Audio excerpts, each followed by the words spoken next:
Il y a des mamans qui, après une rupture compliquée, l'enfant devient qu'à elle.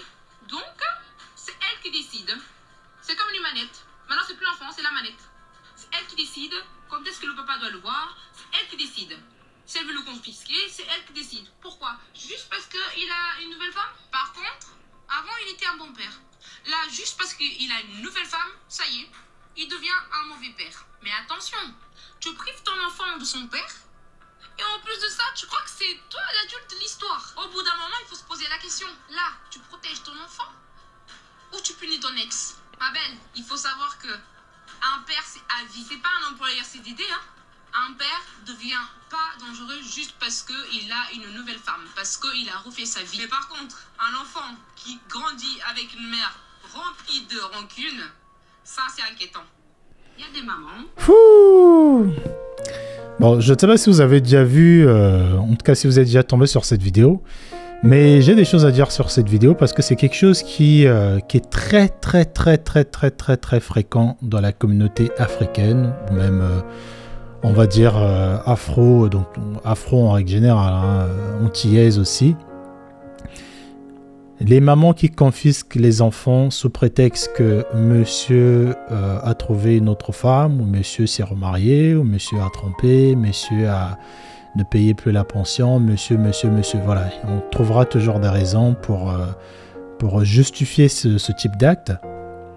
Et donc il a dit quelque chose de très fort à la fin. Et les femmes, je sais que vous allez avoir des raisons, et je sais qu'il y a certains types de profils de pères. Et je ferai aussi une vidéo d'ailleurs pour remettre un peu les barres sur les T, les points sur les I. Parce qu'il y a des hommes, moi j'ai toujours tendance, et peut-être que je suis un peu trop dans mon truc, moi je me suis refait, j'ai travaillé sur mes imperfections et je continue toujours d'y travailler. J'ai pas du mal à me remettre en question. Mais je me rends vraiment compte en m'intéressant à certaines histoires, que ce soit des abonnés ou des clientes, ou même des femmes qui sont dans ma vie, qu'il y a vraiment des hommes qui sont des salauds et juste des... En fait, je me dis, mais qu'est-ce qui s'est passé? Mais revenons à nos moutons, revenons à notre attiqué. Madame, et ça c'est le problème souvent avec les femmes, pas toutes, mais la majorité des femmes pensent que parce que je suis un mauvais mari, je veux forcément être un mauvais père. Et le problème encore avec les femmes, c'est que les femmes font souvent des associations qui n'ont ni tête ni queue. Une femme va se dire, si tu n'es pas doux avec moi, tu ne seras pas doux avec notre enfant. Une femme va se dire aussi, si tu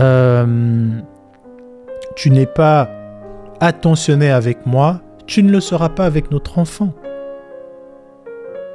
Et il y a des choses, deux fois, que les femmes vont penser en croyant qu'elles ont tout compris. Et pareil, ça va se baser sur peut-être une coach qui a dit que, ou ça va se baser tout simplement sur leur propre logiciel de pensée. Les femmes vont se dire que parce que moi, j'ai conclu que ce monsieur, c'est un potentiel manipulateur, et je veux tout faire pour que mon enfant ne connaisse pas ce manipulateur-là. Mais il t'a manipulé pour diverses raisons. En tout cas, la manipulation selon toi. Parce que je pense que vous avez vu, je ne sais pas si vous avez regardé d'ailleurs l'épisode que nous avons fait avec une formatrice en transgénérationnel et en psychogénéalogie. S'il vous plaît, c'est un épisode qui n'a pas beaucoup marché, mais s'il vous plaît, allez regarder cet épisode. Écoutez cet épisode, envoyez-le à vos copines.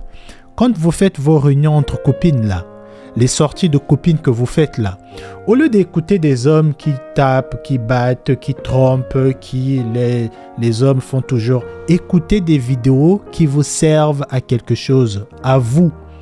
Allez écouter cette vidéo, c'est une formatrice en psychogénéalogie, en transgénérationnel, qui parle des schémas répétitifs. Donc cet homme-là que tu pointes le doigt qui est mauvais, peut-être que c'est un homme qui était censé te pointer, montrer le doigt là où ça faisait mal pour que tu guérisses. Mais parce que tu étais trop faible, parce que ton ego il était un peu trop grand, tu t'es dit non, cet homme il est mauvais pour ma santé mentale. Alors que dans la construction de notre vie, on va dire de maturité, quand on doit apprendre certains schémas, régler certains schémas, l'univers va tout faire pour te mettre en face à des personnes qui vont te faire changer. Tu penses, au fait, donc, alors, dans votre définition de changement, vous pensez que le changement se fait à quel moment? Quand on est confortable? Pourquoi un être humain va vouloir changer quand il est confortable? Pourquoi tu vas vouloir te dire que tiens, là il faut que je regarde mes finances quand tout va bien? Non, c'est quand tout ne va pas bien que tu vas te dire je pense que je suis un passoire. C'est quand tu vas prendre du poids, tu seras grosse, que tu vas te dire je dois faire un régime. Et donc quand tu tombes sur un homme qui soi-disant entre guillemets est mauvais, te manipule, te montre toujours que tu n'es pas une bonne maman, une bonne femme, est-ce que ça ne traduit pas peut-être quelque chose sur lequel tu devrais travailler? Parce que tes copines te le disent, ça rentre pas. Mais quand c'est un homme qui le dit, ça fait mal. Et je parie aussi que si tu es honnête avec toi-même, l'ex que tu avais jeté là, les choses qu'il te montrait ou les choses qu'il te disait sur toi, sur ton passé, potentiellement, quand tu es allé voir ta psy t'a dit exactement la même chose. Et donc, en vrai, le problème dans ça, tu es en train de priver un enfant à un monsieur parce que le monsieur, il est toxique. Parce que le monsieur, il t'a fait du mal. Donc, tout est centré encore sur toi, ta personne qui est malade, que tu n'as pas encore guéri. Et il n'y a rien de mal à ça. Peut-être la manière que je le dis, ça va faire mal. Mais s'il vous plaît, en relax. C'est pas pour vous. Voilà, j'ai dit que je veux faire aussi une vidéo pour les hommes. Mais s'il vous plaît, mesdames, retenez que peu importe le problème que vous avez, bon, pas peu importe, je veux rectifier ce que j'ai dit parce qu'il y a des hommes, franchement, qui sont violents, qui vous ont frappé en public, qui vous ont craché, fait des choses, vraiment des cas d'extrême violence. Je dirais quand même que faites attention. Et même sur ça, la justice dira que l'enfant a quand même le droit de voir son enfant. Le père a quand même le droit de connaître son père. Parce que tu ne peux pas te baser sur ton expérience avec une personne pour dire que je veux le protéger. Et souvent, les femmes vont dire « Oui, mais moi, il ne m'a pas tapé, mais il m'a manipulé. Mentalement, il m'a causé du tort. Mentalement, il m'a rabaissé toujours. » Ouais, mais c'est ce que je disais juste avant. Est-ce qu'il t'a vraiment rabaissé ou il t'a montré tes problèmes transgénérationnels sur lesquels tu dois travailler? Donc arrêtez toujours de trouver des justifications. Non, mais la raison pour laquelle j'ai décidé de ne plus donner mon enfant ou faire ceci, c'est parce que c'est pas un bon homme, c'est un pervers narcissique. Vous savez, le truc du pervers narcissique, c'est comme la bipolarité. Ça se diagnostique. Tant que la personne n'est pas diagnostiquée dans une clinique, on ne peut pas dire que c'est un pervers narcissique. Arrêtez de trop écouter les coachs qui vous donnent des conseils qui détruisent vos vies et vos couples. Un pervers narcissique, c'est comme en tout cas, c'est un résultat d'une étude clinique, on va dire. En fonction de ça, les études qu'on a fait en clinique, il a le truc de pervers narcissique, pareil pour la bipolarité. Mais ne vois pas juste un homme, un jour il va te dire ça, un autre jour il te dit ça, tu vas dire non, mais mon ex était un bipolaire. Tu l'as emmené à la clinique.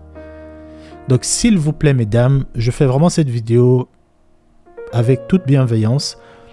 Ne faites pas ça.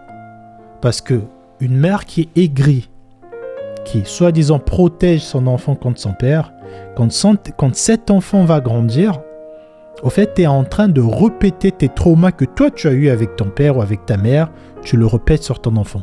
Alors qu'en tant qu'adulte, je vais terminer, notre responsabilité devrait être d'arrêter certains traumas. Mais on ne peut pas les arrêter si on n'en prend pas conscience. Donc quand tu vois qu'il y a un homme qui vraiment n'est pas bon pour toi, soi-disant il te rabaisse, soi-disant il ne te motive pas assez, soi-disant, comme si c'est sa responsabilité. Mais la responsabilité, j'ai déjà dit, c'est la responsabilité de ton bonheur, madame. C'est toi qui es responsable de ton bonheur.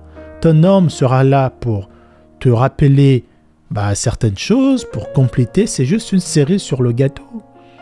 Vous aimez trop vous remettre à vos hommes. Toi-même, tu n'as jamais fait des travaux sur tes traumas. Tu ne sais même pas que tu as des traumas. Tu vois juste des schémas répétitifs comme ça. Tu sors avec un certain type d'homme. Tu es dépensière, tu es colérique. Tu ne veux pas qu'on te dise ce qui ne va pas. Tout ça, c'est des schémas que tu dois briser? Non.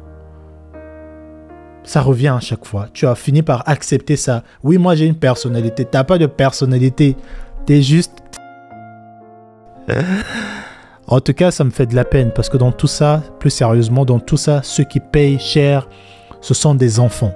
Et on en a connu des enfants adultes qui ont 37 ans aujourd'hui, 40 ans, qui vont vous dire que ma mère ne voulait jamais que je voie mon père. Et j'avais fini par comprendre plus tard dans ma vie d'adulte que le problème, c'était pas mon père. Le problème, c'était ma mère. Et souvent, tu auras des femmes qui vont faire le travail plus tard de guérir, de se rendre compte que, bon, en fait, c'était elles qui répétaient les schémas que leur mère avait aussi, ou des schémas familiaux de je ne sais pas quand, et qu'ils vont s'en vouloir de ne pas avoir créé une relation, en tout cas de ne pas d'être en tout cas la raison de ce manque de connexion avec leur enfant et leur papa. Et deux fois, elles vont vers 40-50 ans, elles vont venir voir leur ex-mari dire « Franchement, je suis désolé, j'avais tel trauma. » S'il vous plaît, ne soyez pas comme ce type de femmes qui le font. Parce que ton enfant, ce n'est pas que le tien. Vous avez trop ce truc à vous dire que « Ouais, c'est moi qui l'ai porté, c'est moi qui l'ai sorti. » Ouais, mais la raison pour laquelle il est comme il est, c'est parce qu'il y a un homme qui est venu avec son engin et qui t'a pénétré. Tu vas me dire, oui, mais c'est grâce à moi qu'il est resté en vie. Oui, mais d'abord, il y a eu une personne qui a déposé sa sémence en toi. Et cette personne-là, tu n'as pas le droit de dire à cette personne, non, moi je décide que tu n'es pas bon pour mon fils, je vais te le priver. Non. Même la justice, après, hein, les gens, ils ne veulent pas aussi faire recours à la justice. Mais en tout cas, tout ça, c'était pour dire que, s'il vous plaît, ce n'est pas un comportement d'adulte. Au fait, dès lors que tu as un enfant, tout ne tourne plus autour de toi, au fait. Tout tourne maintenant autour de l'enfant. Et pour le bien de l'enfant, tu devrais te guérir, tu devrais regarder dans le miroir et voir ce qui ne va pas en toi. Pourquoi tu es toujours colérique quand on parle de remise en question, quand on te parle de t'es peut-être trop dur, t'es peut-être trop ceci. Au lieu d'être directement fâché, essaie de te regarder un peu, de te dire, c'est peut-être pas faux ce qu'il est en train de me dire, ce mec. Et là, du coup, peut-être l'homme aussi en face, qui aussi a ses traumas, va peut-être essayer d'agencer comment il parle, et ensemble, vous allez guérir. Mais vous aimez toujours... Oui, lui, il est pervers narcissique. Tu vas aller te mettre avec un homme qui est à l'opposé. Mais quand tu vas commencer à avoir d'autres choses, tu vas dire, ah non, mais tu me rappelles aussi mon ex. Tu vas enchaîner des relations avec différents papas, différentes mamans pour les hommes. Et au final, vers 45 ans, 60 ans, 40, si tu arrives aussi un jour à te remettre en question, tu te rendras compte que le problème, c'était toi, au fait. Oui, toi. Mais tu veux pas entendre ça quand tu es avec tes copines, tout ce que vous écoutez, c'est, je sais même pas ce que vous faites, ton femme. Vous dites tout ce que vos maris vous font. Est-ce qu'il n'y a pas l'une d'entre vous qui vous dit les termes que, au fait, non, copine, ça fait 4 relations que tu nous racontes les mêmes histoires. Je pense que tu es le problème. Va voir un peu un psy. Vous savez, si tu n'as pas une copine comme ça dans ta vie, arrête d'avoir des copines. Franchement. Donc, je vais faire une prochaine vidéo où je parlais aux hommes parce que ça ne va plus. Il y a des hommes qui... J'ai l'impression que je protège les hommes dans certaines prises de position et je me rends compte qu'il y a des hommes qui sont vraiment malades. Mais vraiment, hein, des traumas là, c'est dur. Donc s'il vous plaît, allez regarder cet épisode avec la formatrice en transgénérationnel et en psychogénéalogie parce que tu vas te rendre compte que, en fait, la raison pour laquelle nos couples ne marchent pas, c'est pas parce qu'on a en face de nous quelqu'un d'incapable ou quelqu'un de connard ou quelqu'un de mauvais. C'est parce que nous avons des traumas. Voilà pourquoi la plupart des relations ne fonctionnent pas. Parce que nous ne voulons pas faire face à nos traumas. Voilà pourquoi la plupart des relations ne fonctionnent pas. Ce n'est pas parce que tu es avec un homme qui est mauvais. C'est parce que tu n'as pas regardé tes traumas en face et que tu n'as pas encore commencé ton processus de guérison. Voilà pourquoi ta relation ne fonctionne pas, je le redis. Donc, tes relations que tu vas enchaîner là, tu vas te rendre compte que le vrai problème de toutes ces relations, c'était toi. Voilà.